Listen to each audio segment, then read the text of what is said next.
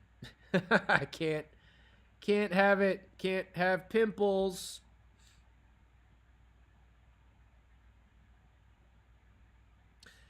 That one of the newer Periphery songs was stuck in my head for a while. It's like, heartbreak. What is that song?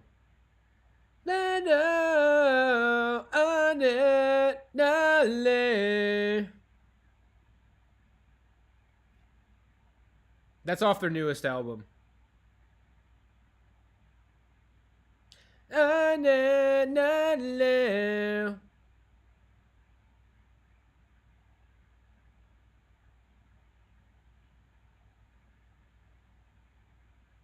Wake up as I stumble into a blinding light. And then to kill the highest highs. Take one. All over with.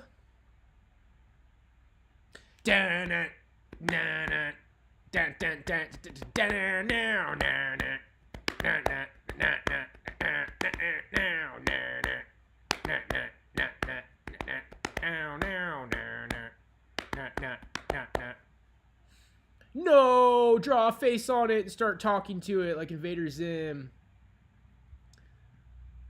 Good old Invader Zim.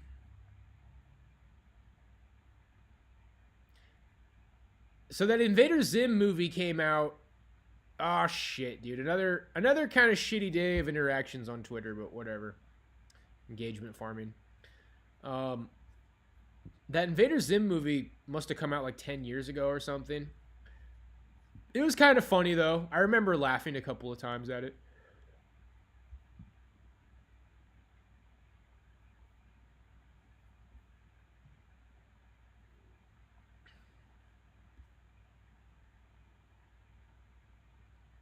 Can't take much dating advice from Artie Lang. Real. Reptile is such an amazing song. Yeah, I've definitely heard that song. It's really long. I don't give a flip about the name. Music transcends our consciousness anyways. Yeah, I mean, on one hand, I love Periphery, but I don't know. I'm not always in the mood to listen to that kind of music. But yeah, I am starting to thirst for the polyrhythmic shit again. I'm pretty confident that I'm done with death metal, though. I don't think I'll ever be like, oh man, I need to like do blast beats and double bass really, really fast again. I think I'm done with that. But the same... I mean, you'll get better at jazz by learning Meshuggah. You'll get better at jazz by learning Meshuggah. You'll get better at jazz by learning Periphery. It's just really good. It's just really good shit.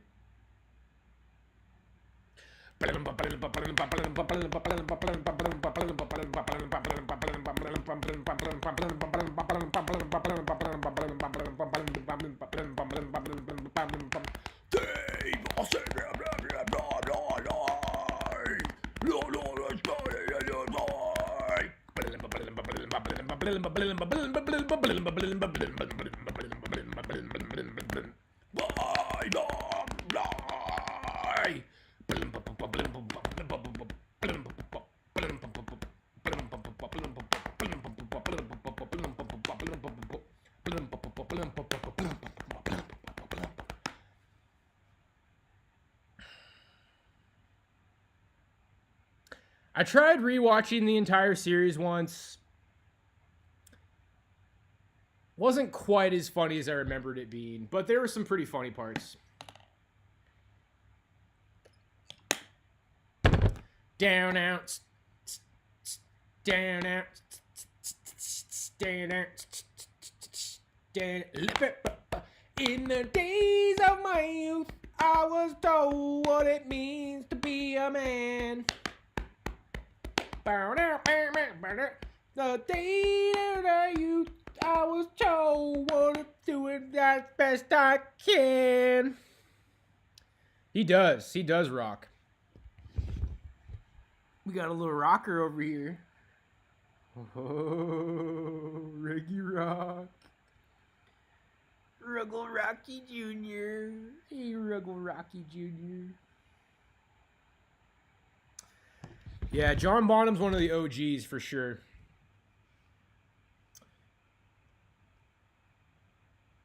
He has a really good feel. Rick Beato made a video about it. Like, he's not playing in perfect time, but everybody's trying to figure out how to play like John Bonham. And music is just so over processed now. Like, everybody wants to have that feel like John Bonham. Well, his feel was not quantized to the grid. And some of these gent drummers that I was just talking about, dude, they're playing about as close to perfect as you can, because all that music is digital as fuck.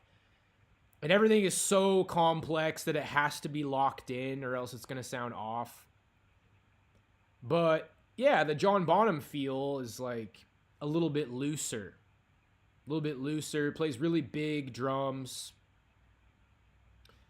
I like to do a drum cover of Black Dog. Hey, hey, mama said the way you move, gonna make you sweat, gonna make you groove.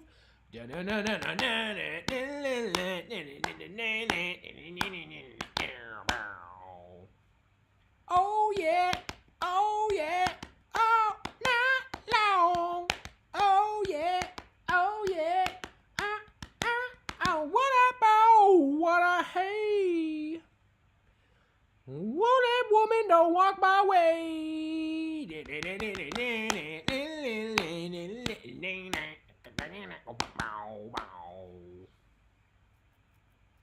Spring equinox today. Blooming. It's time to figure out if Milton's predictions are going to come true.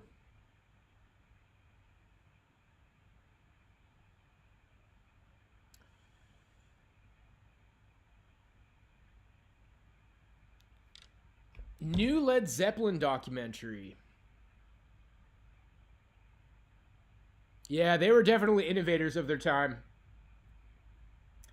Interesting. The Who more than Led Zeppelin. I never got crazy into The Who. Yo, their drummer's really good. Keith Moon.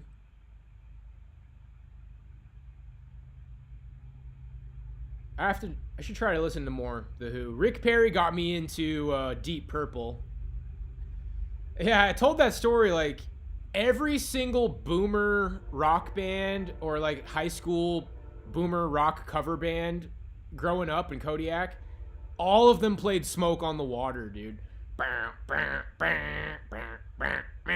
Like, I heard so many people play that. I was just like, I don't think I'm interested in Deep Purple, but like, Deep Purple has a lot of good songs.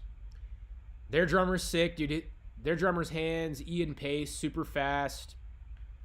Keith Moon, crazy drum fills. Led Zeppelin, John Bonham, crazy drum solos, crazy drum fills. Awesome beats. I definitely think John Bonham's probably like the best rock drummer of that time period. Oh, and then you mentioned Cream. That's so crazy that you say that at that exact time as I finish that sentence, because actually, Ginger Baker of Cream, he's at least in the running. He might be like technically better than John Bonham, because he was a jazz drummer too, but I don't know. John Bonham is like an absolute rock god legend. Like, Ginger Baker probably like knew more. He was a more like well-rounded, complete musician than John Bonham was, but in John Bonham's world, he was like the king of everything. But yeah, Ginger Baker might technically be the best of like any of those drummers. And then Buddy Rich was kind of an asshole. There's a story of Buddy Rich, like, he did like a perfect impression of John Bonham and was like, this is nothing.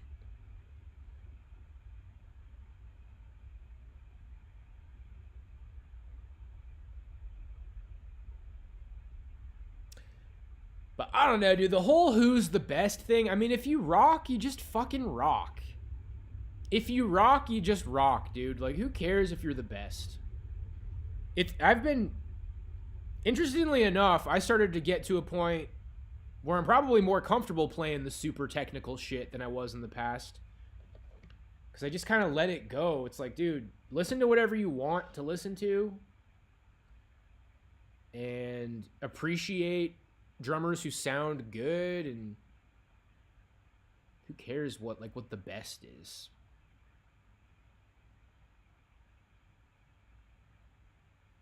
Thought he was too good. She. And he drank himself to death. They bought Aleister Crowley's house. I heard the band was kind of falling apart because whoever Plant and then Jimmy Page. I always get them mixed up. I can't remember which one's the singer and which one's the guitar player. I think Jimmy Page is the guitar player, and he's the one who was super into the occult. And he bought Aleister Crowley's house. And the band was like, dude, you're fucking weird. Like, I don't know if I want to be in a band with you anymore, bro.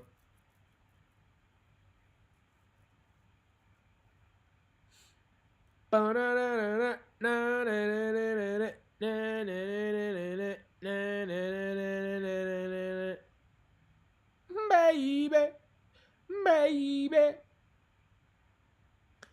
And the two drummers that people like to talk shit about are Ringo Starr and then Lars Ulrich. Obviously, Metallica's a different era. Ringo Starr is probably the better drummer between those two. I mean, Ringo Starr was a very innovative drummer, but he didn't have the chops of, like, any of those drummers. Just like Lars Ulrich doesn't have the chops of, like, other metal drummers.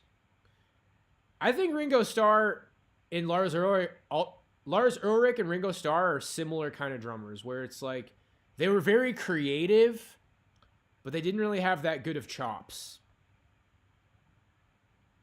And a lot of drummers don't really want to acknowledge those guys, but I think Ringo Starr was like a way tighter drummer. Lars Ulrich like speeds up and slows down and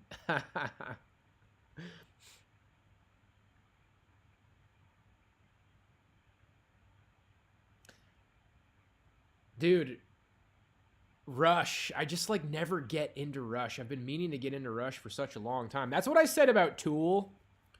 I haven't listened to enough Tool, but I really like that song Pneuma. Pneuma comes on the radio a lot. That guy Adolf Hitler on steroids is like, yo, Stoic, fucking cover Pneuma, dude. But I am starting to get into Tool.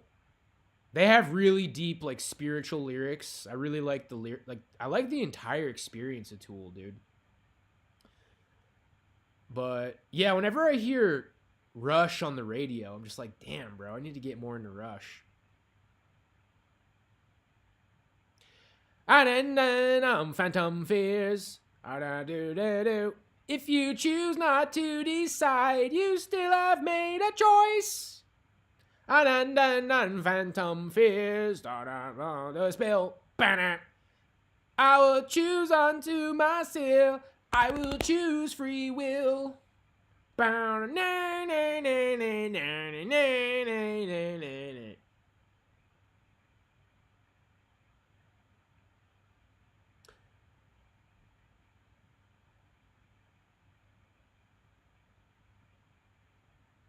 And it was really interesting with Dream Theater, like comparing Mike Portnoy to Mike Mangini. In my opinion, I mean, and that's another band that I never really got that deep into.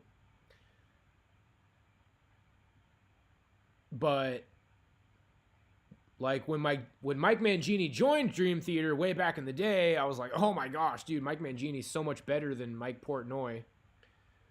But Mike Portnoy is really good for the band. And that's what I think happened to Mars Volta. The original drummer of Mars Volta was an amazing drummer, but he was also really good for the band. And then they just kept getting these like amazing session drummers to like keep replacing him, and I think they lost something in the mix. But I don't know. I never really gave New Mars Volta a chance. Exoskeletal, judging at the railroad today. Line. Oh, because.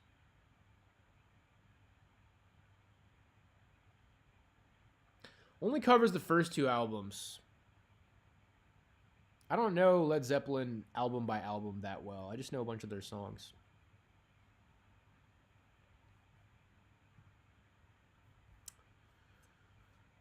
Whoo! Oh yeah, I was thinking about making some of that tea. Dude, the lemon balm tea is back. I was almost thinking about ordering more off eBay because I looked around at the store and I couldn't find it.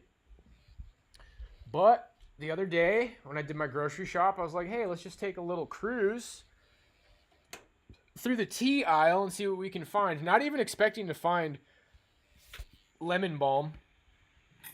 I just wanted to look for a tea that just kind of like sounded good. And I was like, oh shit, dude.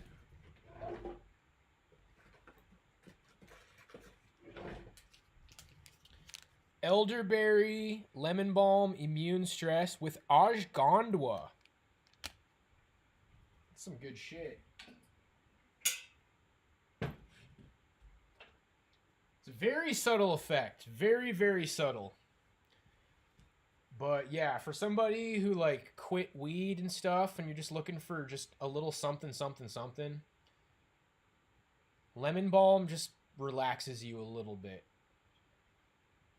They also say like you can use 2 bags if you want it to be stronger. But yeah, it's just like a very subtle calming effect.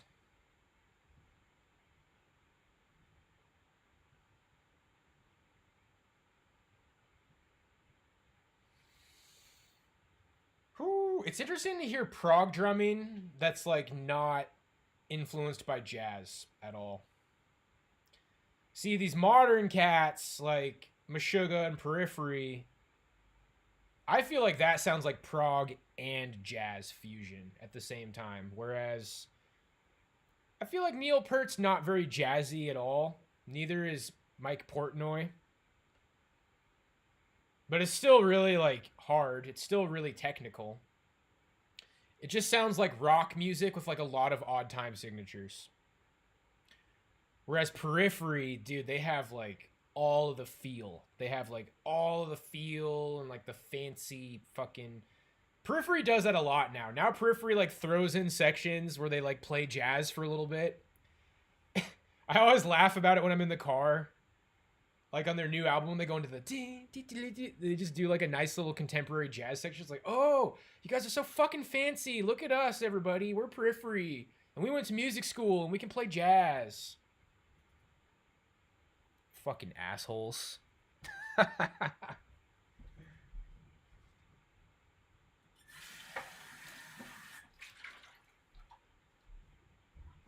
Jazz really does make all the difference, man. It really does, though.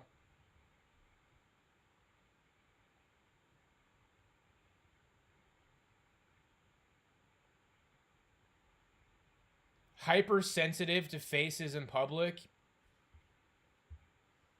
I feel like I know exactly what you're talking about, dude, because that's kind of how I am, too. Are you saying, like, somebody does something that's, like, not that big of a deal, but it, like, really bothers you? Like, somebody just gives you a look, like, and then, like, it bothers you for the rest of the day? Dude, same exact shit with me. Like, this must have been, like, last summer at the gym. I was asking a guy, I was like, are you on this bench or this bench? He's like, the one that my water bottle's next to. And he was super fucking tall. Super tall, which made it worse. He must be like 6'5". He's like a tall, skinny guy. Looks like a basketball player. It's like, are you on this bench or this bench? He's like, this one, the one that my water bottle's next to. That shit just kind of like lingers with me for the rest of the day. There's not much of an advice for it, dude. I mean, all I can say is like, try to let it go. You know, today I was on the road and I was at a four-way stop where I'm pretty sure it's just like whoever gets there first has the right of way, but the guy across the street, I could have swore he got there first. Come to think of it, like, I was taking a left turn and he was facing me, so that means he would have been taking a right-hand turn. I thought he beat me. He was taking a right turn. I was taking a left. I'm pretty sure he had the right of way, dude. I'm pretty sure he had the right of way, and I can see him like going like this, like signaling me to go. And it didn't really bother me that bad, but some people, like normies, that doesn't bother them at all. That doesn't bother them at all. And somebody like me is like, gosh, dude, it just bothers me a little bit, you know? Like I did something wrong, like I did something bad, but the more I think about it, it's like, yeah, I was taking a left, he was taking a right. Pretty sure he got there first. Like, the guy was being rude over, like, being too dumb to realize he had the right of way.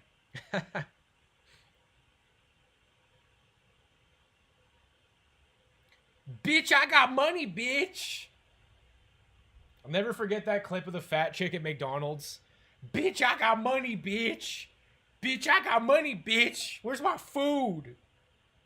What kind of freak out did you see? Unite the Eagles! Dude, yes. Yes. Uncle Sam trans raggedy again, and I'm wondering whatever happened to the family, man.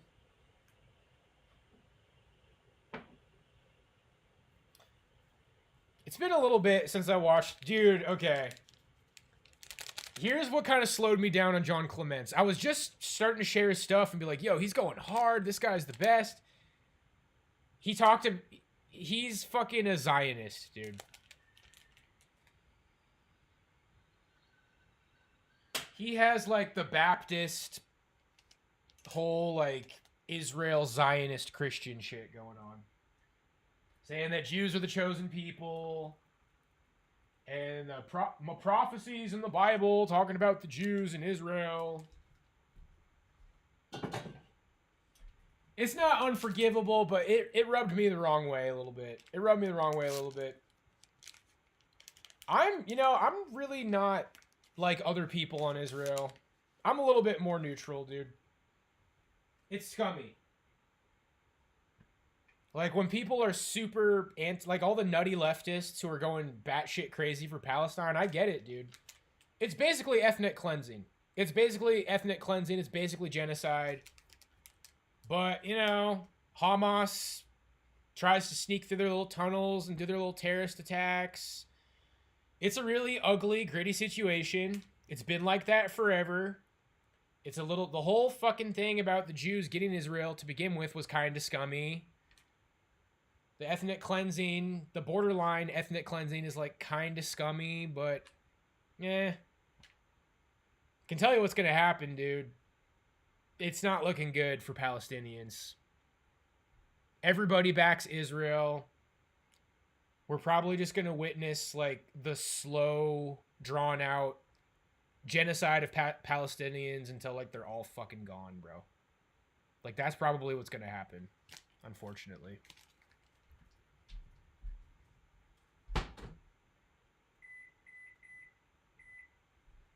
So, I'm not like Mr. Oh, everything is Israel's fault. Dude, I think the CIA is like pushing this whole the Jews killed Kennedy thing. Like, I am pretty... I asked Grok about it. I posted that shit on my Twitter. Like, the CIA had more motive.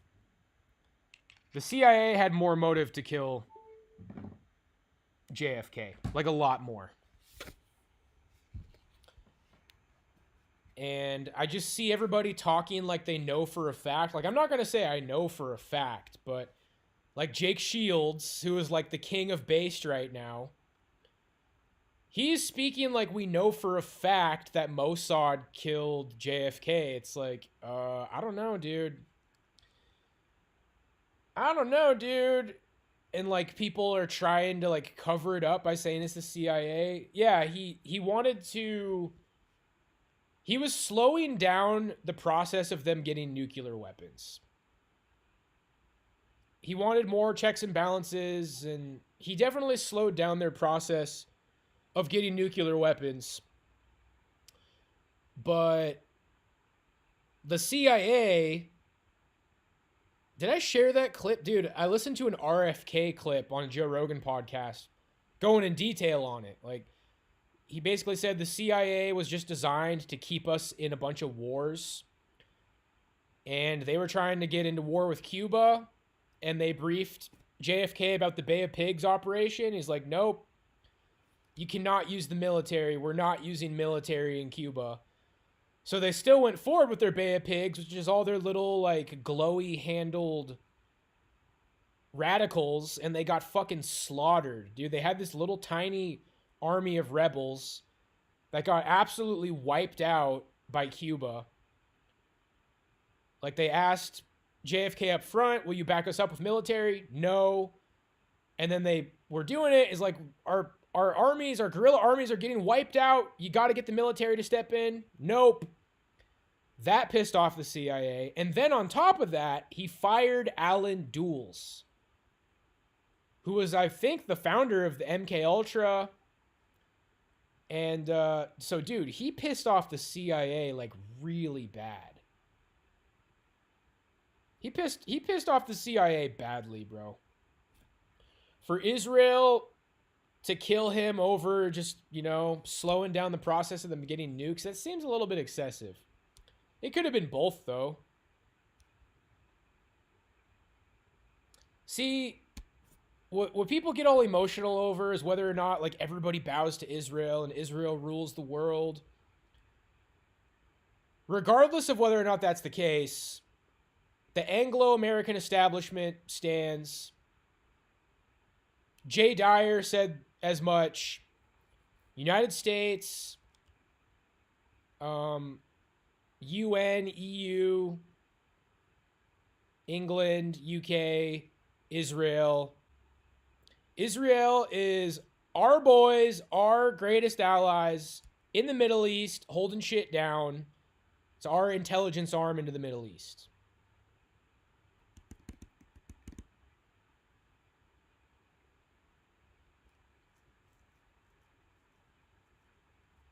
What do you think about Hitler? It's crazy how ex-employees, so many Indians. Israel should be like a prison. All right, let me read some of your guys' comments. Sorry, I was ranting for a while. I was eating a burger. They say it's called highly sensitive disorder, and 50% of population has it. Damn. A big fat black guy came in and asked to use the bathroom, but they said you had to buy something. He started yelling at the girl. Her manager came out and said, be nice because she's only 16. Damn, dude. Started screaming, calling them bitch, suck my dick. Damn, bro. Damn. See, the question I have is like, would I ever intervene in something like that? And the guy you described, like a big fat black guy, he's probably not like obese. He's like probably like big and strong and like maybe somebody that I wouldn't want to fight anyway. But even if it was somebody that you could take, like, would you intervene? Would you like be a white knight for McDonald's employees? Sometimes it's not worth it. Even if you're capable, like even if you could beat up a guy who's throwing a fit, sometimes it's not worth it, dude. Sometimes you just let it fucking be. That's a future doctor! Soy! Grok is soy! Grok is super soy! They have Grok kind of based, and then when people trust it and become reliant on it, it will be super propagandized. But yeah, what I'm saying, dude, is like everybody having their mind made up that Israel killed JFK, like, I'm not so sure, dude. Very likely it was the CIA. But what it's coming down to is like CIA and Mossad are pretty much like the same thing, dude. They pretty much serve the same interests, I'm pretty sure. But yeah, like Duke just said, Anglo establishment made deals with them. I mean, they created them. They created Israel. But yeah, now they're getting muscled around. Sure. It's not like I can't see that angle as well. Tea time. Yeah, they told us about the WMDs.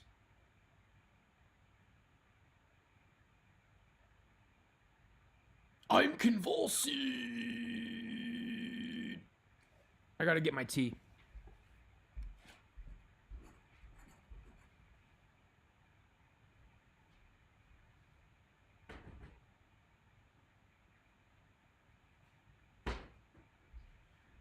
Bro, the big dick, big brain dichotomy that I've come up with is like Catholicism is more authoritarian, Protestantism is more in line with enlightenment, freedom values. And that's the great divide. We exited the era of monarchy and Catholicism because the West was Protestant and the Enlightenment happened. And it was more about, you know, the Republic, the Enlightenment, Protestantism, and kind of like the conspiracy theory that I subscribe to is that the Jesuits, the Catholic Church, have been trying to dig their claws back in. Britain was trying to dig their claws back in. Like, the Freemasons are central to Britain, and the Jesuits were also central to Britain. Dude, here's something that Grok helped me realize. After the shit that Napoleon did, that's when the Jesuits were reinstated in Britain. It was the actions of Napoleon that created the scenario for the Jesuits to be reinstated. And there's a quote that a lot of people say is fake, apparently. But there's a quote on the Jesuits from Napoleon saying that he felt like he was used by them. But Grok said it was probably the other way around. Like, Napoleon probably used the Jesuits. But any way you slice it, Jesuits benefited from what Napoleon did. So, and this is something that Rick said as well, that, like, their home base was Britain. That was also the home base of Freemasonry. So the idea is that Freemasonry is a global network that extended to the United States, but its home base was Britain. Jesuits were reinstated in Britain. Jesuits subverted Freemasons. They used the Freemasonic lodges in the South. Albert Pike was a Southern war general during the Civil War. And the idea is that these Freemasons were traitors, but they might have answered to the Jesuits. And it's all, like, undocumented. Yeah, you're telling me that, like, Grok is cucked? Dude, Grok did not support that at all. But I kept telling him how plausible it could be. He's like, well, yeah, you make it sound good, but there's just no documents that say that. There's no documents that say that. Like, just like there's no documents that say that the CIA killed Kennedy. It's like, at a certain point, it's like, yeah, no shit, there's no documents.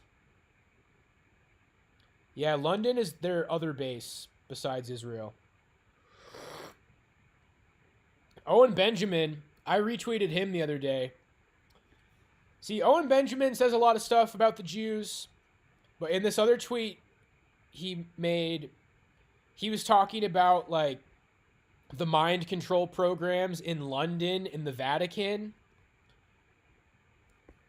Let's see if I can navigate Crackle City to pull up that tweet.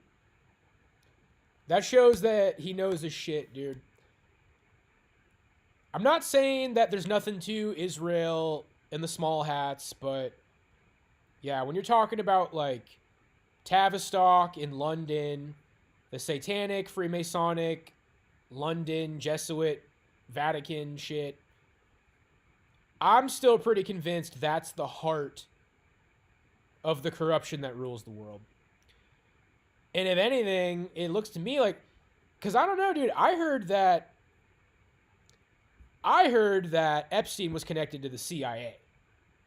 And then all of a sudden it's all that he's Mossad.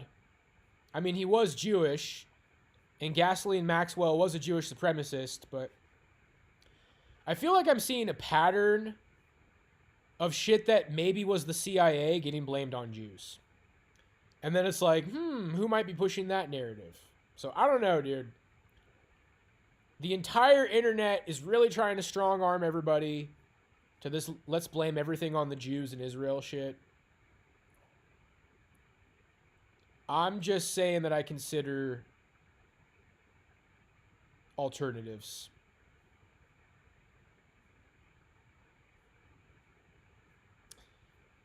Oh, it looks like we're going to get Crackle City'd. It looks like we're going to get Crackle City'd, boys.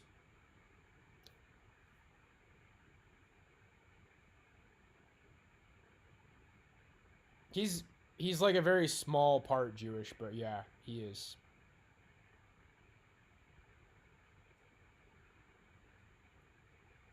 Shit, I don't even think I finished my thought, dude. I was trying to unpack like a huge thought. Okay, yeah. So like the England was British. England was the British Empire, or the Protestant Empire.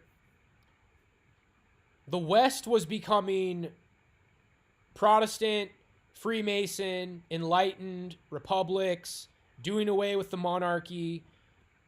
And Catholicism is basically like an authoritarian monarchal.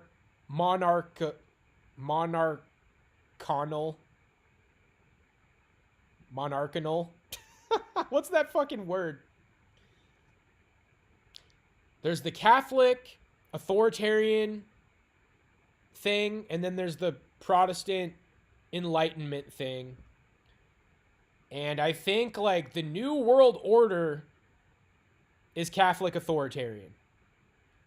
And underneath it all, because there's so much based shit online, like, oh, the Enlightenment is cucked. Look what freedom did to us.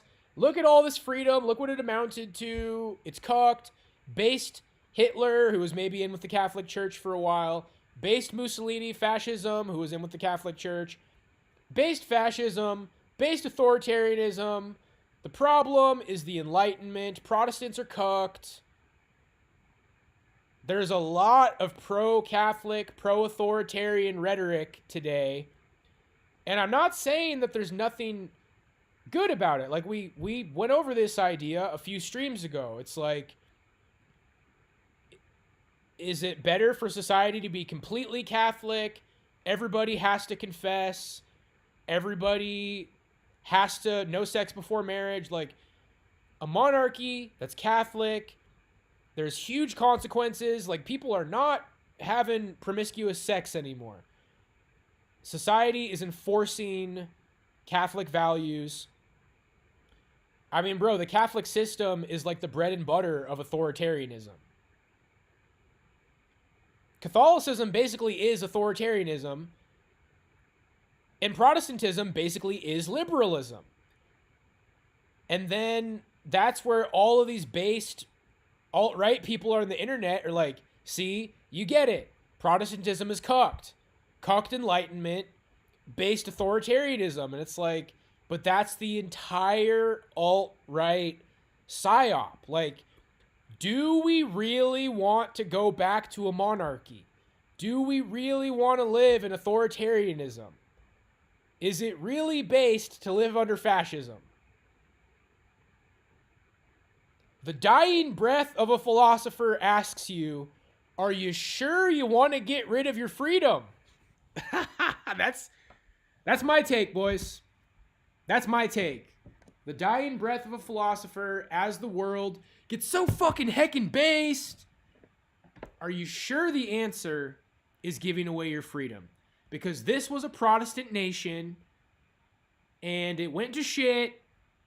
And it sounds to me like there's a lot of fascistic, authoritarian leaning Catholics who are ready to turn this country into their wet dream.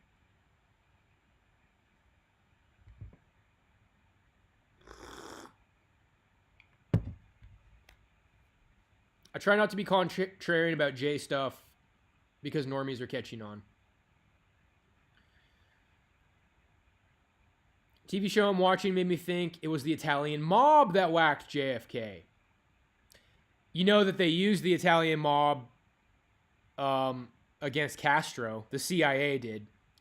There's a history of the mob working with the CIA. So it could basically be the Italian mob, like, being fucking handled by the CIA. It's so fucking impossible to pin anything on the CIA, dude.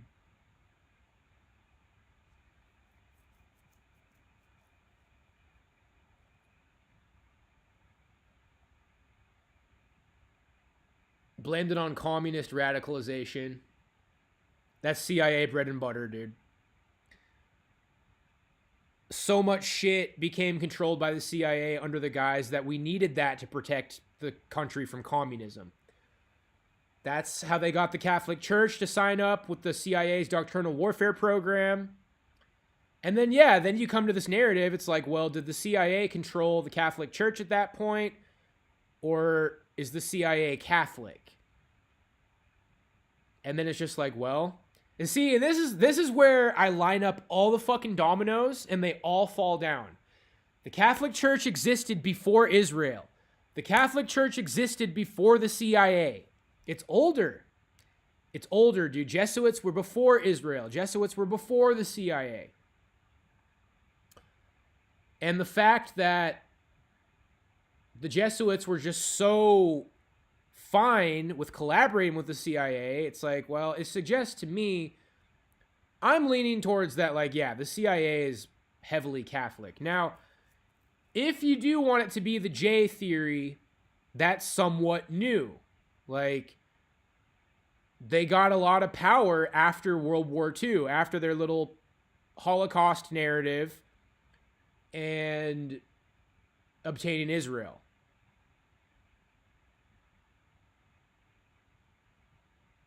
And then I see, like, George Bush, former director of CIA, World Bank, Skull and Bones, Naval Intelligence.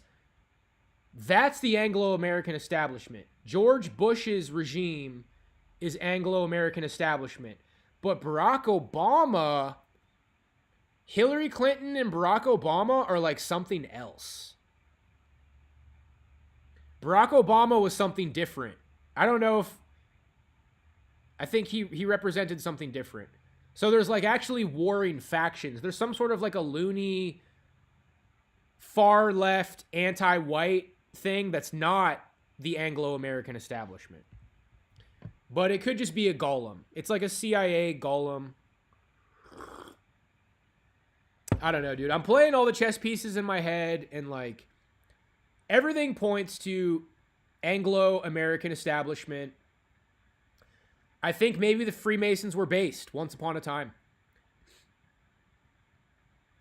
Sounds like John Adams was a Freemason, but he didn't have time. Like, you know, it's like joining something that you don't really spend much time with.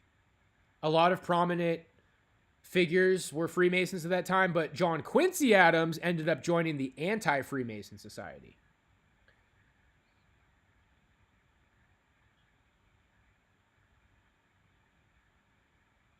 Because all they fucking care about is money, dude. You're talking about like a small handful of people who are billionaires. They don't give a shit about the white working class. And that's where you get the Protestants snuggling up to Jews stereotype. Like, the waspy Protestants like making money. Jays like making money. Freemasons liked making money. What you got is a lot of people who just like making a lot of money, dude. And then they don't really give a shit about the white working class. and they don't really give a shit about like the percentage of white demographics and all that.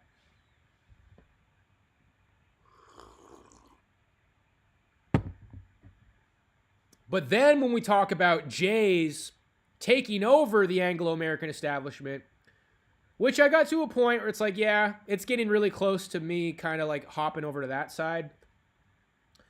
There's a stereotype of like an old WASP grandma or like an old WASP. Like old WASPs, white Anglo-Saxon Protestants, who live in a big fucking McMansion in Maine, sipping on tea, like staring at a wall. And then their grandson is like, Mama, we're being replaced. Grandma, we're all being replaced. It's like, that's racist. Didn't you watch CNN? Like, old Anglos who come from old money, dying on their money, completely fucking clueless. They probably have dementia. So yeah, like, the WASP power is dying out. The Anglo power is dying out. Jews are the young up-and-comers. But to me, deep state, Supreme Court justices, high-level intelligence, like these high-level glowies, they graduate from Georgetown University. These high Supreme Court justices, they graduate from Georgetown University. There's still Catholic power. There's still big Catholic power. And if anything, it's just going more unnoticed because the J theory is like being pushed in everybody's face. And I'm seeing a pattern where it's like, everybody's like really like blasting this Mossad killed JFK theory in everybody's face, where to me it really looks like it was the CIA. Maybe the CIA is kind of pushing this theory.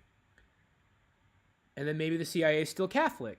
So it's all like intertwined and confusing and balled up together.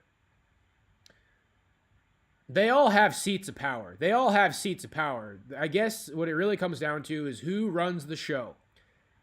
Is the head of the world government in Israel, or is it in London, or is it the Vatican?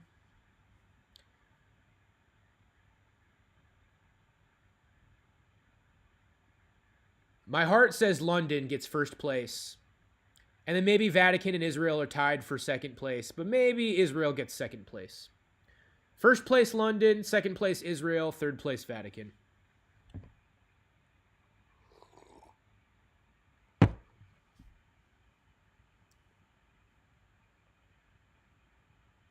George Washington, based Mason, dude. And George Washington was based, and he didn't like the Illuminati.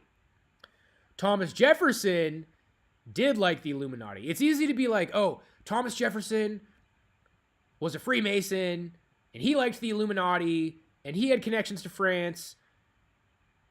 It might have been like through Jefferson being like that. That's how Freemasons got subverted, maybe by the Illuminati. And the Illuminati might have always just been Jesuits.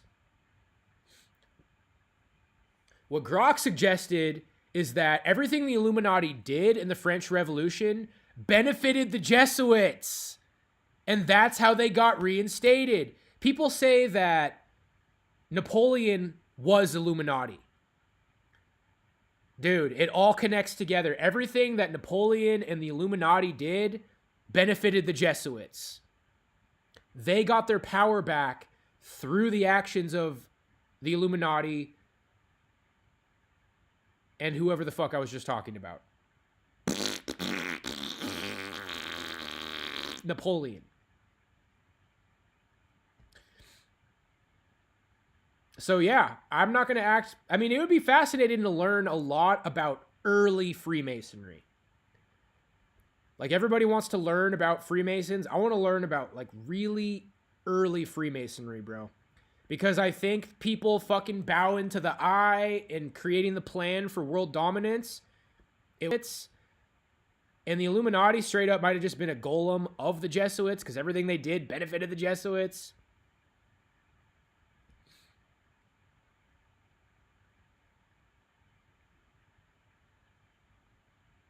This is a based VOD, dude. Based VOD. People are going to get heckin' based and red pilled when I leave this VOD up. Feds recruit heavily from the Mormon population. Oh, yeah. CIA, too. Why is my internet dying? What's happening to my internet? Yeah, so Mormons, I've heard, have a very pro-Israel theology. Mormons are really, really, really good guys. Protestants and Mormons are really good guys. One of the best things about the Orthodox and Catholic view is that they're not like that. They don't believe the Zionist Israel shit. They think that Israel just means the body of believers, and that geographical, political Israel is not the biblical Israel, which is based.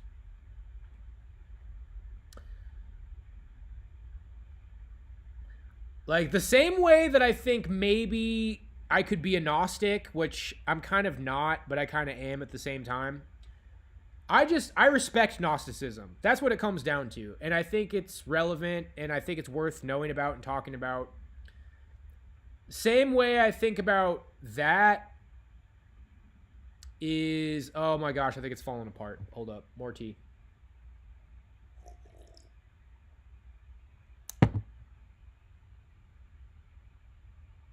Ah, fuck. I lost my train of thought.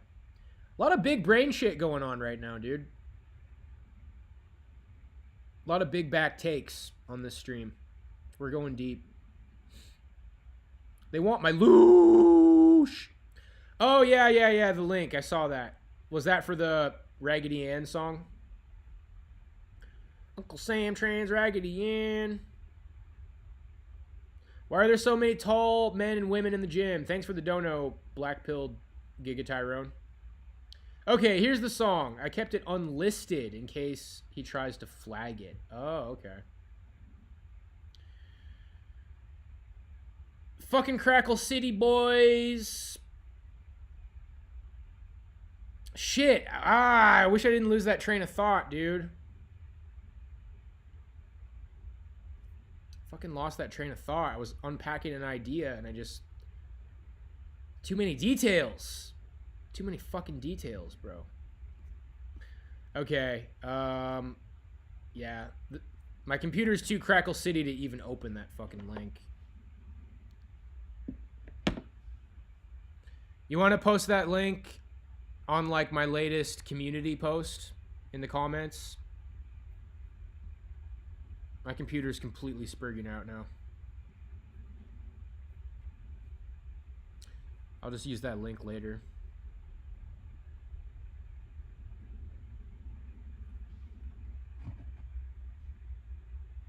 Damn, my brain is like tied up in a knot now, dude. I just like tied my brain up into a knot.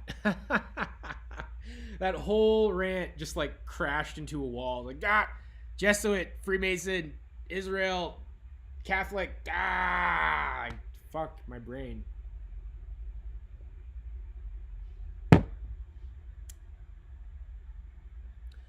The same way I was intuitive with Gnostics,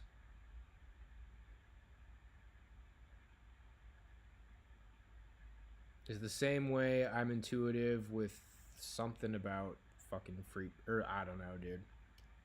Fuck, it was a really good point. It was a really good point, dude, and it just all crashed into a wall.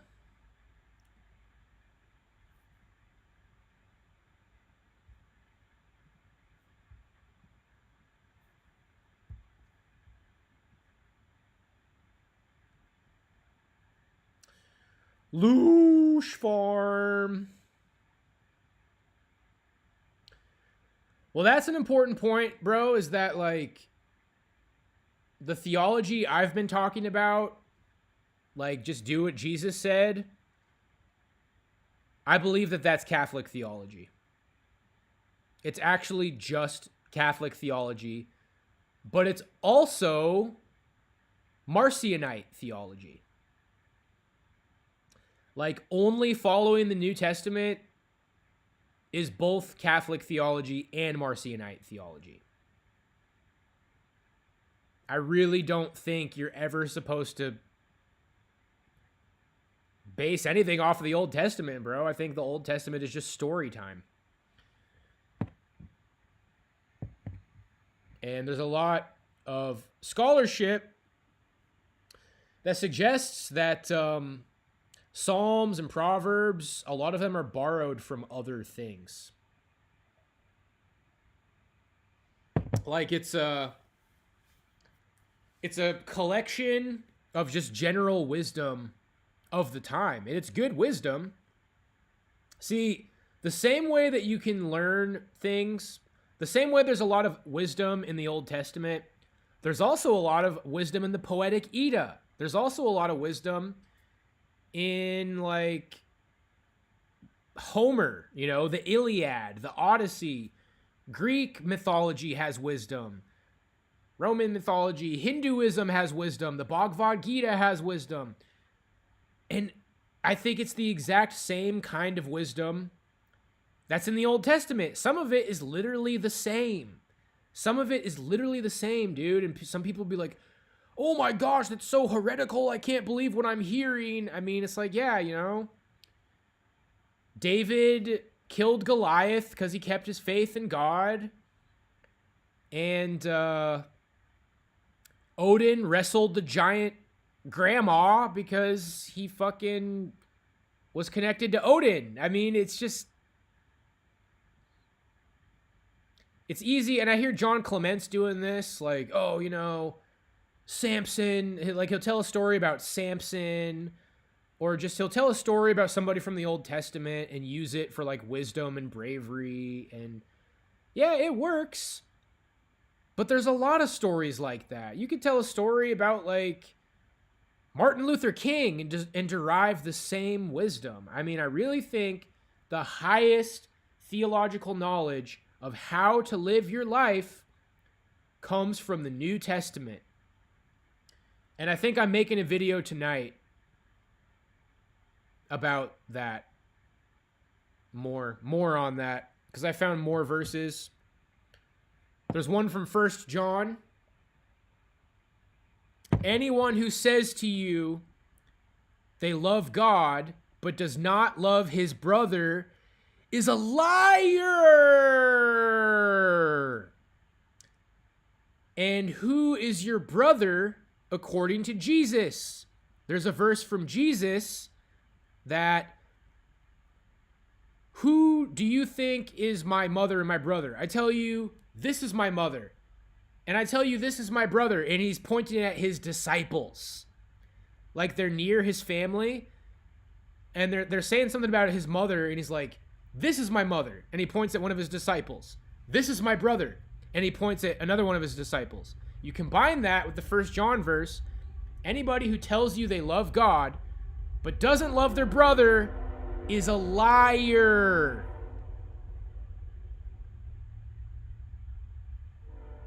You show your love for me by your love for one another.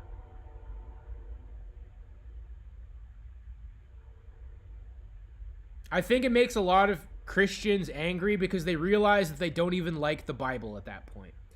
I think the reason a lot of people don't like my teachings is because they start to realize they don't even like Christianity. It's not what they want it to be. It's like, no, but you can't understand without the Old Testament, bro. Like, ravaging the promised land and war and killing the enemies of God and bash the babies' heads on the rocks. It's so heckin' based and fucking violent, dude.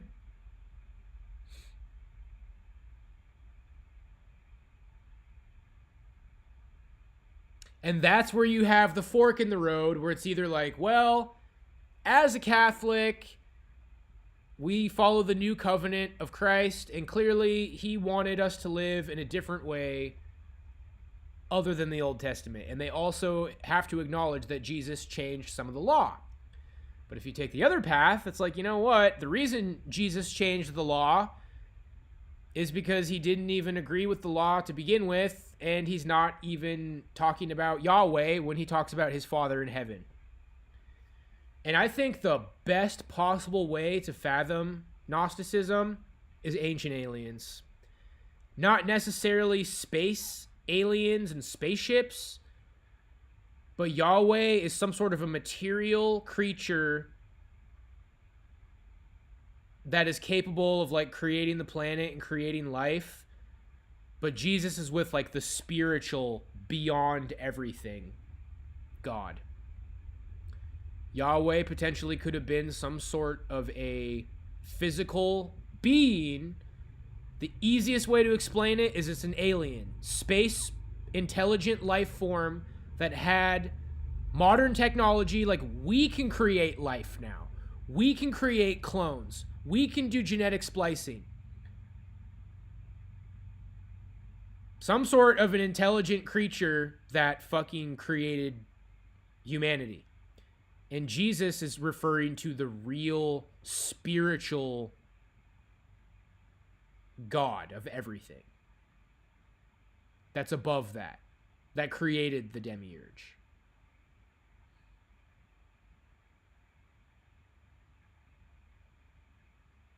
Infiltrate the Scientology church.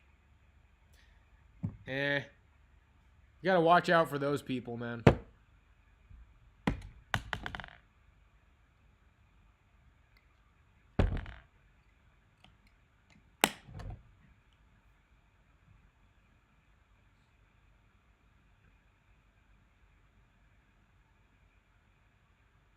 See, and then when it's like, okay, so Stoic, you're saying that you think maybe the deep state is Catholic and Jesuit and not Jewish, but then why is it that you agree with Catholic theology more than Protestant theology? Because the Catholic Church, being the oldest church containing some of these older traditions, I believe it contains some of the old traditions of the early Gnostic sects as well. The Gnostic sects and the Marcionites, Cathars, Manichaeans, these are all very early sects of Christianity that were in close proximity to the time. Like, I think some of their traditions and wisdom carried on in the Catholic Church and Orthodoxy. And it's not even just Gnostic. I mean, dude, it's like Gnosticism is like Hellenized Christianity. Gnosticism is like Greek philosophy intertwined with Christianity. And what Protestants say about Catholic traditions, like, that's like Greek philosophy intertwined with Christianity. And it's like, yeah, it's based. Because the way that the Protestants fixed it is like made it super Jewish. Like, they tried to evaporate every single Greek insert to make it more Jewish. And from the perspective of a Gnostic, it's like, it's not even meant to be Jewish at all. So, I mean, everything I'm saying is true. Like, that's the real Gnostic perspective. That's the real Protestant perspective. It doesn't mean that Gnosticism is right. But what Protestants say about Catholicism, it's like, that's so like Greek. That has like Greek paganism in it. Well, Greek paganism is basically just like Greek philosophy is basically Greek paganism. So my favorite parts of Christianity are like the Greek pagan parts.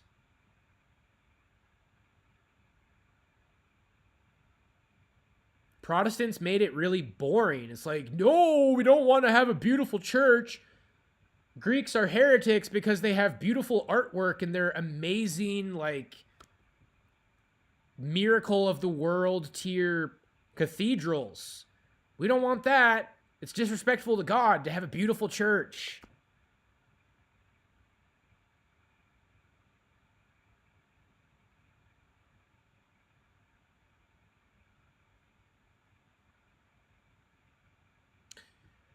When I had a friend who was supposedly in the Illuminati, he told me that there was a lot of Gnostics hiding out in Orthodoxy.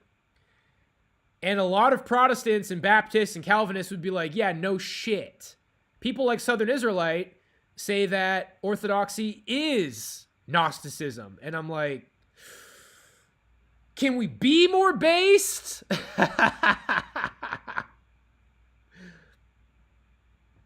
So yeah, it's all there. All the evidence for everything I'm saying is like, I think Catholics rule the world, but maybe I'm a Gnostic, but also Catholicism is the best, better than Protestantism.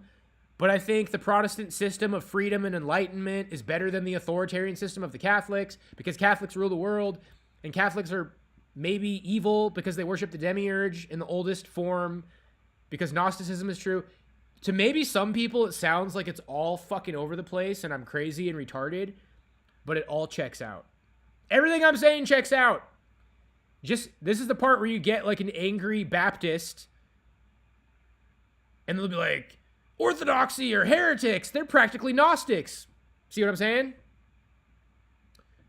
Just go get some angry Baptists to rant about how Catholicism and Orthodoxy is like borderline Greek paganism or Gnosticism, and I'm like, you see what I'm saying?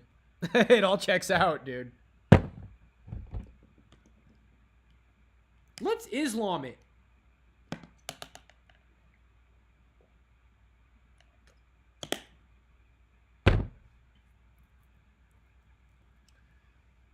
You know, right around the time I was leaving the occult for Christianity, I gave Islam a shot. I was listening to the Quran on audiobook. And the opening section was very just like, I am the one God, bow down to me, submit to me. Allah goes on like a big monologue about how everybody needs to submit to him, and Ironically, it's very Jewish. Islam is very Jewish, even though they hate Jews. Yeah, there was a lot of Islamic Neoplatonist philosophers, actually. But, you know, Jehovah's Witnesses and Islam both deny the Trinity. They both deny the divinity of Christ. They say that Jesus was a prophet. Jesus, peace be upon him, was the holiest of the prophets. That's what they say. So, I respect Islam. I respect all denominations of Christianity or Abrahamism. I respect Jewish theology. I respect all of it, dude. And as far as me being a Gnostic, it's not so much that I'm a Gnostic. I'm basically just a philosopher who has just some sort of like feelings-based Christianity.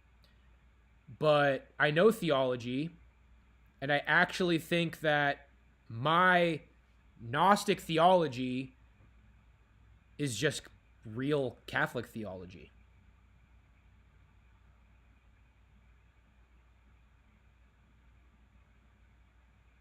And then the discussions I've been having about Gnosticism, I'm finding all these people who are like, dude, you're really close. It's just like, just ditch Jesus altogether, which is never going to happen.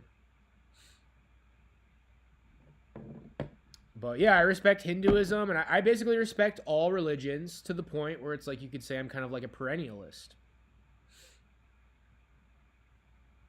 My email address is perennialstoic@gmail.com because that's what I used to be before I became the Reformed Stoic. It was because of getting into Southern Israelites' teachings that I changed it to Reformed Stoic. Salam alaikum, Salam alaikum, brother. Salam alaikum, brother. There we go.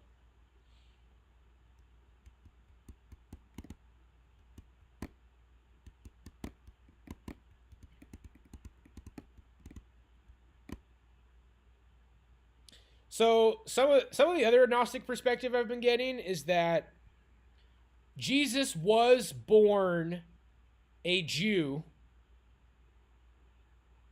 and in the time, like in that time and in that area,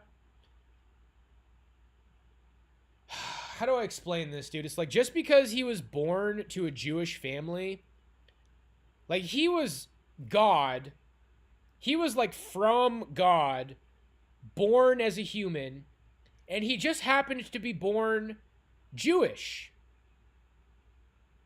So if you're going with this Gnostic perspective that he wasn't the Jewish Messiah, it's like, yeah, he was born Jewish to a Jewish family in a culture where everybody just recognized the feasts and did these things that people are pointing out when they're trying to suggest that, you know, Jesus had to be talking about Yahweh when he said his father. Elijah Muhammad and Louis Farrakhan. I should watch a lot more content on both of them. I know more about Farrakhan. Farrakhan's pretty anti-Jewish.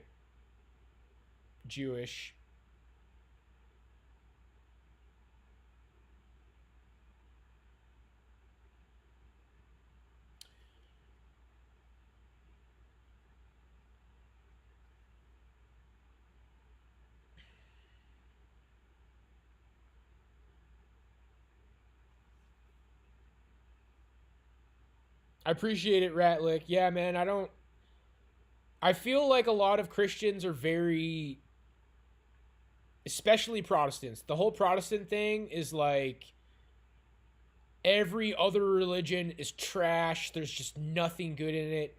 If you go to a Baptist church and try to be like, "Oh, I was reading the Bhagavad Gita and there's some great stuff in there." Like they're not having it. They're not having it. And it's gotten to a point for me cuz I was getting into the whole Vatican Catholic where he talks about how like the Pope is the Antichrist and he's a set of a contest. I don't really think Pope Francis was that bad. But I also don't think the Catholic Church is the one true church.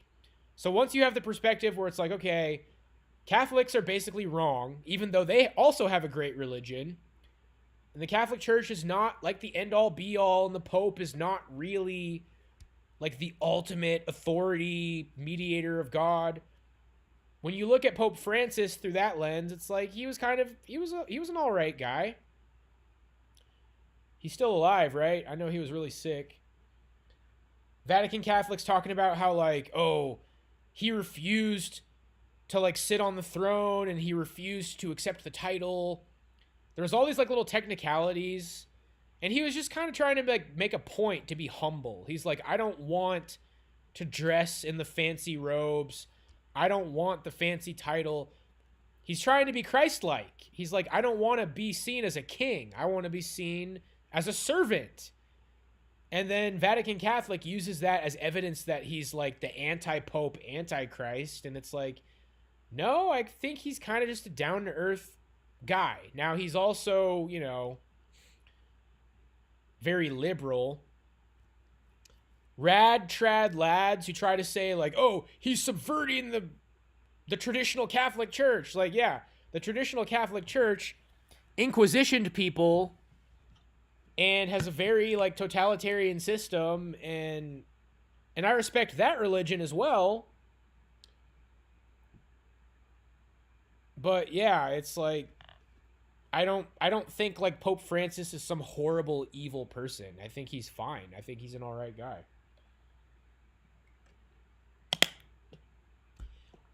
And so I guess the conclusion of this entire rant is that the Enlightenment, early Freemasonic, Protestant West, I think that's better than the Catholic authoritarian monarchy. That is probably trying to take power in a new technocratic form. And right now, everybody is rooting for more authoritarian control. Because guess what, dude? When it comes to Elon Musk, he did just fucking fire a shit ton of federal employees, which I have mixed feelings about. And right now, he's going off on all these Supreme Court justices. He's like, this guy's not a Supreme Court justice. He's a radical. He's a radical activist disguised as a Supreme Court justice. It's like, yeah, you don't like it when somebody, has checks and balances, kind of like democracy or a republic. It's way easier when you can just be a fucking dictator and just do whatever you want. Huh, Elon Musk? President Musk. Oh, wait, you're not the president. But somehow, Elon Musk just got a lot of power really fucking fast. And, he owns X, which is, maybe the biggest propaganda platform in the fucking world. And he's like, everybody, it's so cucked and woke what these Supreme Court justices are trying to do. We need to get them all impeached, huh, guys? Yeah, so you can have more power. And then, Southern Israelite just went on a rant. He's like, you see, boys? He's got the Omega Point necklace. He's got the Omega Point. And Omega Point is from Teilhard de Jardin's Jesuit theology / philosophy. That's where the idea of the singularity comes from. The idea of the singularity comes from Teilhard de Jardin, who was like the first transhumanist. He wanted people to believe in evolution. He was pro-science. It's Jesuit. So, I don't know, man. We won't know because I get it. People are like, this all came from the Enlightenment. This is what happened. This is why women are feminist. This is why hypergamy is running rampant, because marriage fell apart. It all comes from liberalism and the Enlightenment. Well, and a lot of this does overlap with shit that I learned from Southern Israelite, who's anti-Catholic. Because the Founding Fathers, they kept their fucking women in check, bro. If we could resurrect all the Founding Fathers, if we could have a meeting with all the ghosts of the Founding Fathers, they'd be like, yo, don't fucking blame me and our based system on the fact that you can't keep your women in check. John Adams kept his woman in check, but actually, he was very notorious for being very sweet to Abigail Adams. And, we were starting to see some benefits. Like, Abigail Adams was extremely intelligent. Women were starting to be acknowledged for their intelligence, but they also were kept in line. They had the best of both worlds, bro, where it's like, hey, every now and then, a woman is useful to Parliament, or even just advising her husband behind the scenes, because that's what Abigail Adams did behind the scenes. But women were kept in check, bro. When people talk about feminism being like a communist revolution, that, I think, is accurate. And people are like, oh, well, communism comes from Freemasons. But Freemasons were subverted by Jesuits, because early Freemasons were the early Founding Fathers, and they kept their women in check. Sticking it to the monarchy, breaking away from England, it was not about liberating women, bros. The Republic, it was not about women's rights. And it was not about atheism. People still got married. There was still traditional values in Protestantism. And guess what? Oh, it was a slippery slope. What is the slippery slope logical fallacy? In a slippery slope argument, a course of action is rejected because the slippery slope advocate believes it will lead to a chain reaction resulting in an undesirable end or ends. Want to hear more? It's literally a logical fallacy. It's literally a logical fallacy. And I've said many times that it's like, oh, well, that's kind of a cucked logical fallacy. And it kind of is. But the bottom line is it's not a smoking gun. You can't be like, oh, well, I proved it because the Enlightenment was a slippery slope to women's rights. You know what? You know why it's really bad reasoning? Man, I'm starting to pace around now. Like I'm fucking really cooking. Yeah, we're cooking, boys. We're cooking. You know why it's really a logical fallacy, dude? Because you could say everything was a slippery slope for everything. It's like, oh man, Catholicism was a slippery slope to the schism, and the schism was a slippery slope to the Protestant Reformation, and the Protestant Reformation was a slippery, like, everything led to everything, dude. The entire unfolding of history is an unbroken chain of events.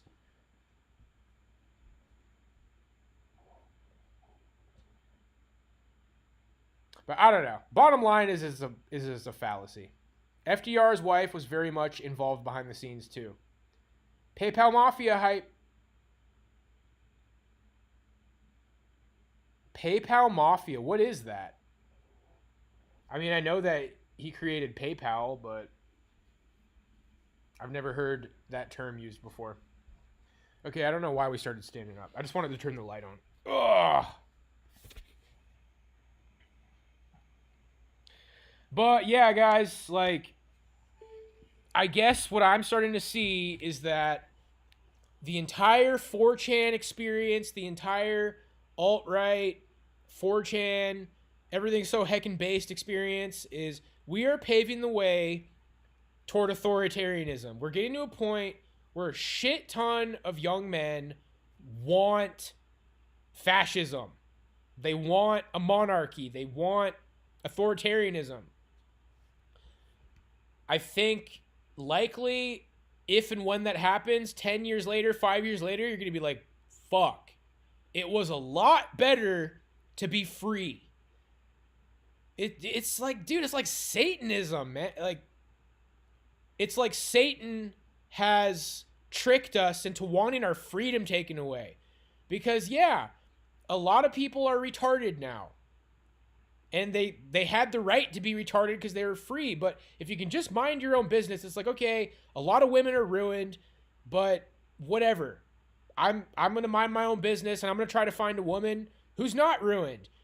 And it's like, why do you want to own people? Like, it's kind of creepy when it's like, we should go back to the point where like you can beat women and like I own them and she has no right to leave me. It's like, dude, you like, well, you want to keep her in your fucking basement? You fucking weirdo? It's like, and I get it, but I don't know, dude.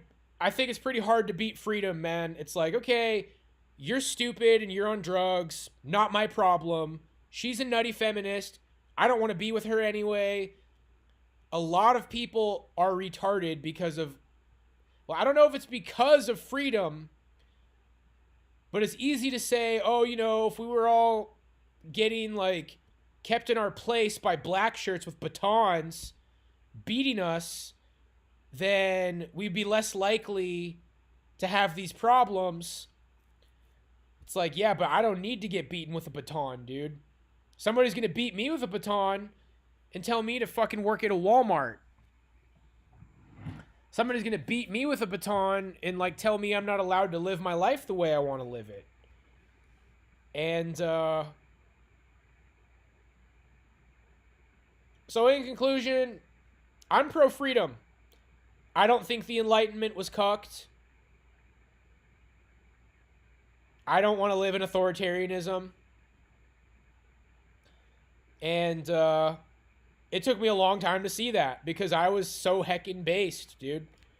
I was heckin' based and fash pilled and you know, similar like with religion, I get it. I'm not like, you're fascist, you're fucking fascist, dude. But at the same time, 5 years into the new techno-fascist regime that a lot of people are useful idiots for, I'm gonna be like, you're a fucking fascist, dude. And you took all my rights away. Like, it probably will get to a point when I'm getting beat with batons by black shirts because I live my life the way I live it. I'm gonna be like, you're a fucking fascist and you took my rights away. And yeah, some of the left, they have blue hair and a bunch of piercings, but sometimes they're right, dude.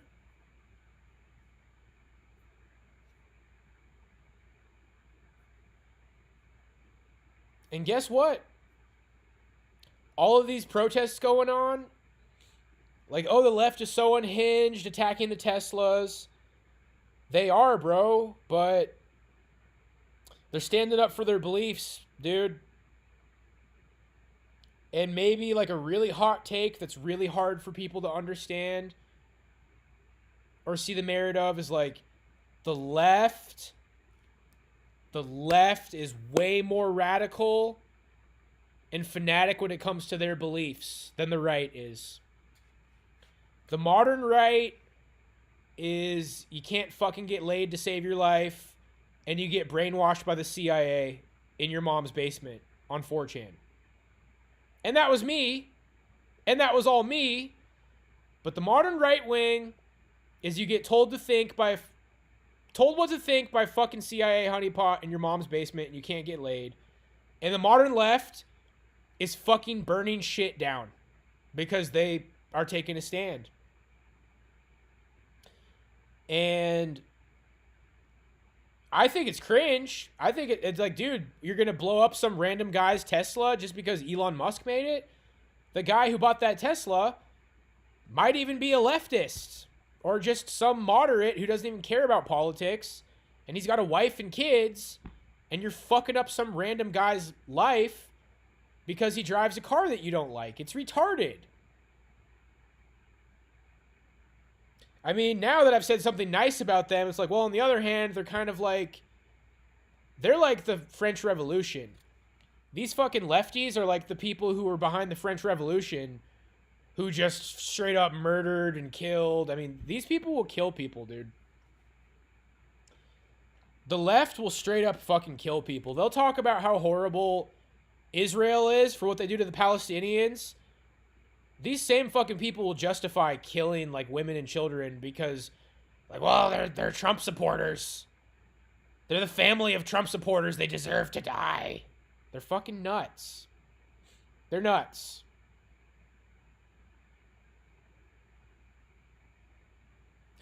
Moldbug's ideology is the one the tech overclass are pushing. It's all over Twitter for you pages.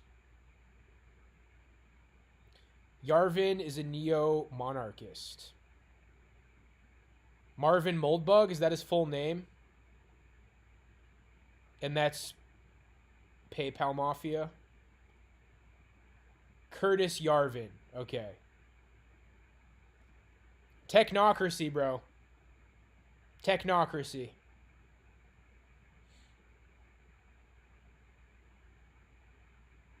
Young guys just want what they saw their parents and grandparents have. Yeah, a lot of them aren't happy too, though. I mean, it's brutal, bro. There's so many details. They're the managerial class, and we're just chuds. No, I mean, maybe it wasn't clear because I'm talking about, like, it's weird to be possessive of a woman. I'm saying that, like, the sweet spot was Founding Father United States.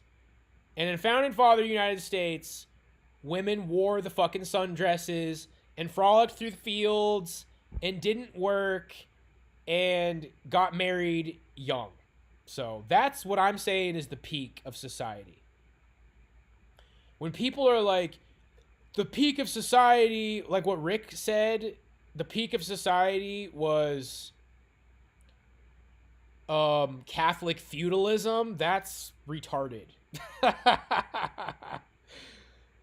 We were more free when we were like shoveling shit as a peasant. Like, yeah, he was MI5, dude. I'm pretty sure he was like MI5 intelligence or some shit.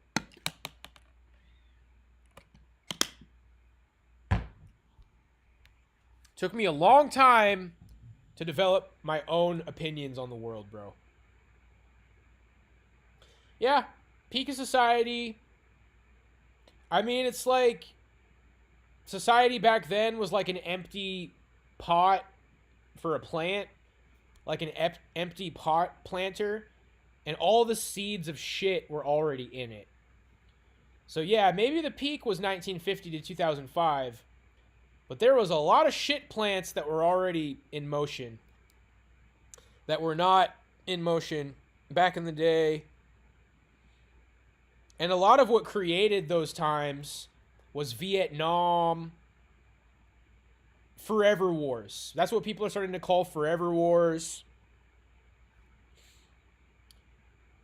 The CIA's war machine is a lot of like what made those times.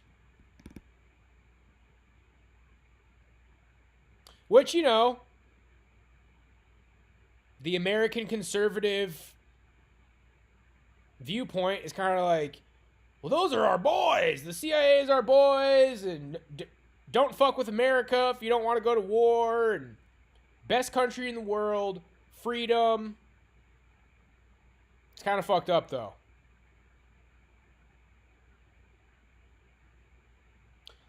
And yeah, feminism was on the way. If we rewind back to 1950, feminism always comes 20 years later, every time. It's like the time machine, where he keeps trying to go back in time to save his wife. She dies every time, bros. Transformers and security clearances. Transformers, glowies in disguise. Yeah, I mean, it makes a lot of sense, dude, because a lot of glowies are sick and twisted. One of the things that Elon exposed was some sort of like a private group chat, and it was all intelligence community people, and they were like trannies, and they had disgusting fetishes, and I don't even want to get into it, but it's horrible, dude. That's the modern brand. Dude, I found the new chicken recipe. I tweeted about it last night. I had like a food memory last night. I remembered at some point in Vegas, I made this recipe that was like chicken, and then it had kind of like coleslaw and corn. I don't remember exactly what it was, but I know it had chicken, barbecue sauce, coleslaw, corn, maybe rice. But using that memory last night, I was like, okay, rice, chicken, barbecue sauce, and chili powder. It was fucking amazing, bro. I'm going to be eating that. Like, that's going to be my go-to for a long time, man. And I looked it up, and there's like a Mexican dish. It's like a Mexican dish. You can do black beans, white rice, corn, maybe squeeze like a lime on there. Even you can put jalapenos on it, and then barbecue sauce, a little chili powder. But yeah, dude, I'm gonna be cooking up some of that here pretty soon.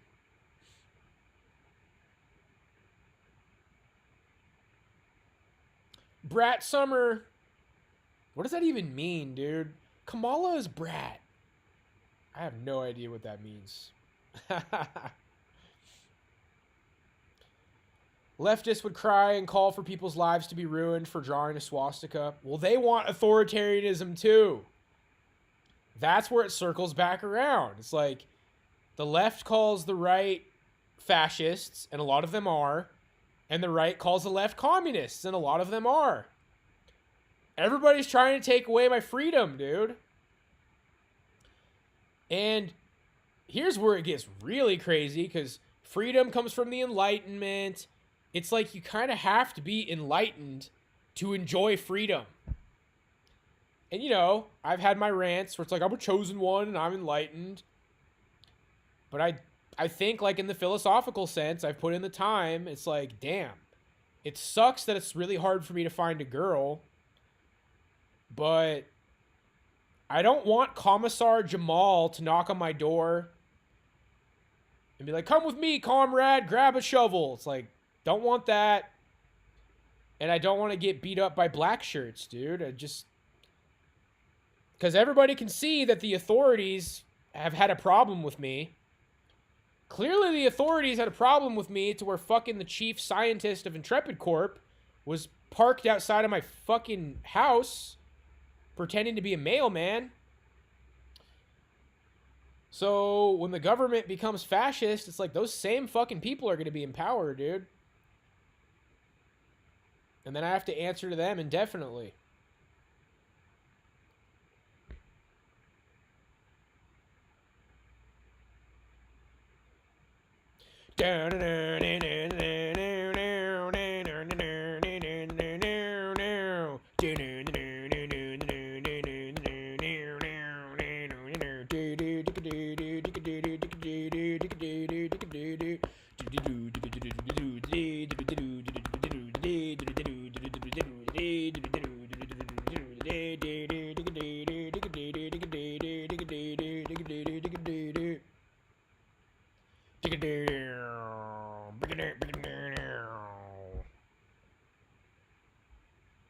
Any final thoughts, anybody?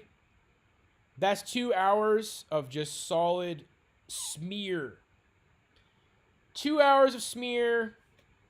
I know I got on a lot of rants and I didn't read comments a lot of times. The left comes across as feminine, so people don't look into it and associate it with violence. But us chuds, they immediately worry. It's all in how they market it.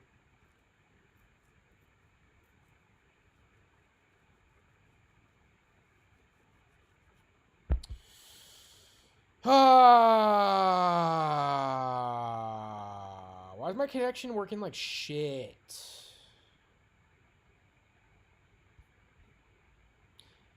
Yeah, see, if I do the news thing, it's not going to be live.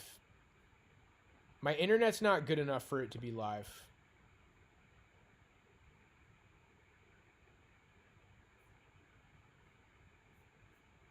Something's going on, dude. Maybe I can't even see the chat anymore. I don't even know if I'm live anymore, bro. My computer's Spurgburgering all over the place, but I'm thinking about ending the stream. I'm gonna see if I can pull up the chat real quick on my phone to see if we're even fucking still live. I don't even know what's going on, dude. OBS says everything's fine,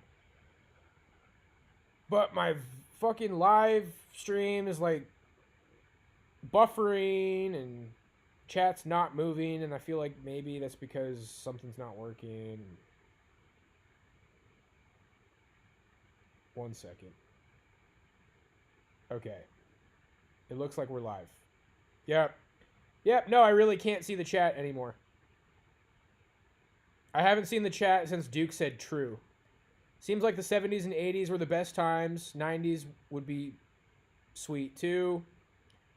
Watch out for those Decepticons. Big hands and Adam's apples. What is the lore with the dude's hot dog short you posted? Oh, I talked about his channel on my live stream yesterday, and I was like, you guys ever seen that guy who's like, we're cooking? And he says it in a really distinct way, and then it immediately goes into like some boomer song while he cooks. So it's like that VOD, that was like one of his newer clips, I think. One of his newer shorts. It just popped up yesterday. And it sounded like exactly how I described it. So I like that guy's shorts though. Nat Soch is factory setting, duty, freedom. At least on paper in Nat Soch, like the government cares about the underclass, but that's every regime, dude. The government always says they care about the underclass.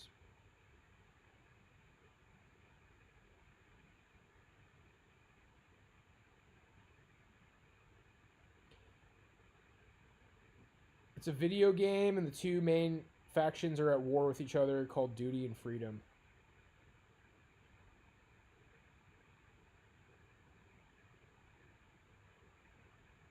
Chicago hot dogs. Let's go. Whew. All right, boyos. Well, I think I'm going to get my barbecued chicken and rice rocking. And I'm going to leave this VOD up. And I think I'm going to, like, title it something to make it evident that, like, we had a good discussion. Oh, there's a new Ye album. I will check that out. I will check out the new Ye.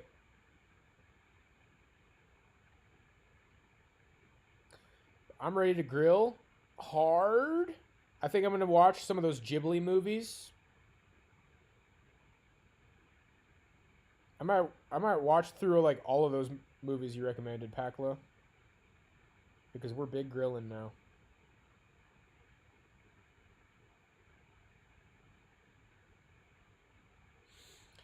All right, boys. Godspeed. God bless. Entourage. Love it. I'll probably watch that again someday. Let's stay cozy. Until next time. Salute. God bless. Peace out.